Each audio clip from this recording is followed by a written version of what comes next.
I've got a hot take. Chess is overrated and boring. The game has been around for hundreds of years, and you only use 16 pieces? Where's the tech tree? Where's the hour-long grind for cosmetics? Microtransactions, sexy skins for my rooks, all the things that make great games. The biggest scandals in the chess world have been some dude not wearing the dress code and another shoving beads up his ass. Sounds like a typical Tuesday to me. And no hate to chess, it's just the starting point to a better game. Elden Ring was influenced by Demon Souls, BioShock was influenced by System Shock, Tennis was inspired by Pong, don't fact check me, and Jenga was inspired by 9/11. So about 2 months ago, I was sent a Steam key for Wizard Chess. Graeme, the solo member of indie publisher Two Left Thumbs, reached out with the key. He didn't ask me to cover the game or even say I would like it, just gave me the key. A bold move by Graeme. Turns out, I loved Wizard Chess. It's a really easy game to get into, but has a large learning curve, the kind of game you can sink hours into the progression. Wizard Chess was made by best friends Ben and Ricky. The two make up 2PM Studios, with a handful of PC and iOS games available on Steam and itch.io. They've been working together making games for around 19 years. Something I noticed when visiting their webpage is their GitHub page with 151 individual codes for demos, web pages, and a bunch of other stuff I don't understand. My only experience with GitHub is copying code from my homework, but the amount of code shared here just speaks to the level of developers they are.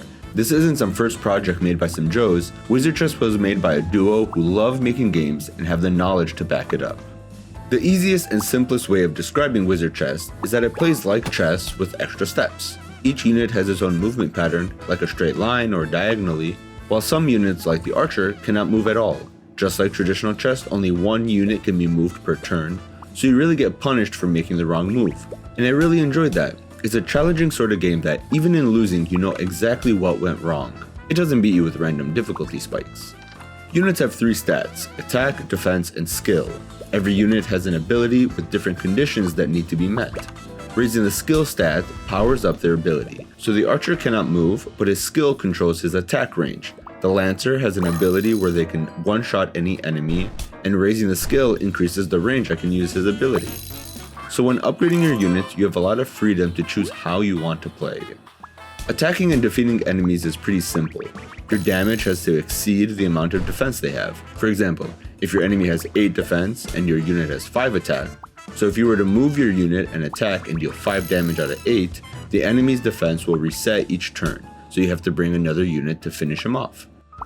Boss fights deviate slightly from this combat loop. All bosses start invincible, but send out floating purple skulls that you have to defeat in order to damage them. Once you destroy the skulls, they have a normal amount of health, 8 or 9, not unusual for an enemy. And I gotta say, I didn't really like the boss fights. Once you get to these skulls, the fight becomes pretty easy. Maybe that's the point, where getting to the skulls is the hard part, and I can't think of a solution for this. Other than the invincibility skull, the boss fight plays to the set rules of the game. I understand not wanting to change the rules only for the bosses, but I can't help but think that there was a better way to do this. Maybe I got spoon-fed with some easy boss fights, but I was a little underwhelmed after beating them. There are 2 modes you can play, arcade and tournament. Tournament mode plays similarly to a roguelike. During the tournament, you can pick which area to enter, and there are several areas for you to go through, but the main ones are combat and shop. The combat maps are pretty straightforward, go in and defeat all enemies. But the shop has a bit more than what you usually see in a roguelike. Or better yet, it combines different roguelike areas into one space. Within the shop, you can buy units, upgrade units, change their affinity, or gamble. None of these are really new to the genre, but it's nice to see it all simplified in one zone. I got through 2 of the tournaments, and each boss adds new areas to the map. The second tournament added a maze area, where you have to move around the map collecting chests, while avoiding and moving around falling floor tiles. Arcade mode plays like speed chess. You have 1 minute to make all your moves over all the combat interactions. When the timer is up, you have to face the boss. There's no map to move around and pick which area to go into. You get sent into battle, and after each fight, you have the choice to either continue fighting or visit the shop. And I really like the arcade mode. I just made a video about Redacted, and if you haven't seen that one, please do. But a big part of that game is racing against the clock.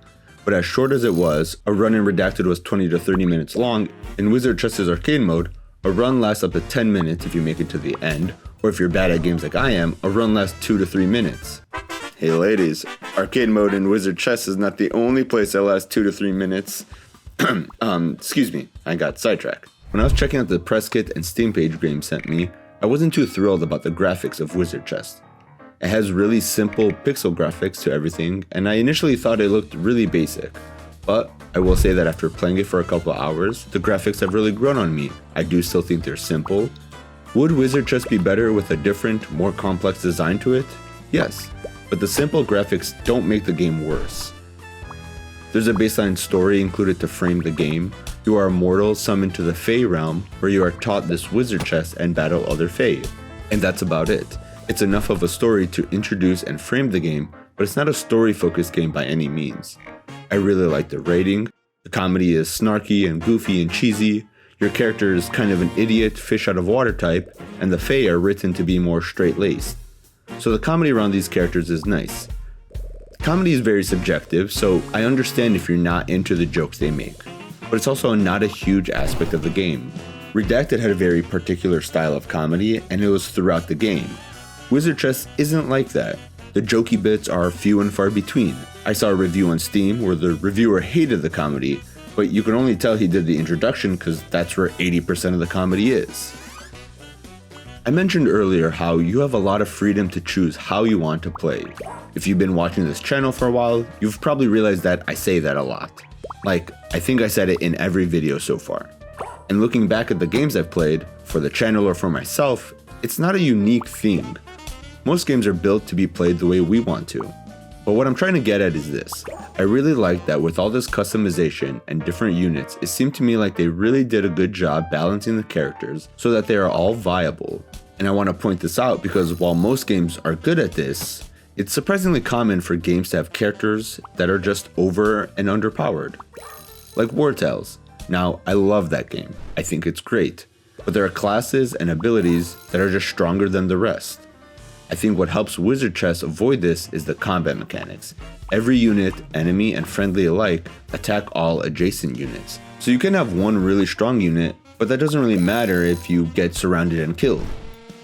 All in all, I really like this. Wizard Chess was a nice change of pace from the games I usually play. It's not a typical roguelike you'll see, like Hades, Redacted, Kill Knight, those action-style roguelikes. The chess framing that it uses sets Wizard Chess apart from other games. With so many games and so many great games out, you really have to work your ass off to make any sort of serious impression on audiences.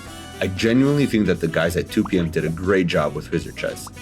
It's a fun, addictive, punishing game that can serve both the gamers who want to take their time with a round or the ones who want fast-paced, short games.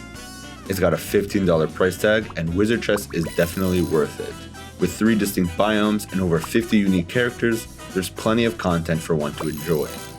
Big shout out to Graeme from 2 Left Thumbs and Ben and Ricky from 2PM for sending me this game. Check out the description for their socials. Thanks for watching, drop a like and subscribe for more content. Let me know what you all think of Wizard Chess in the comments down below.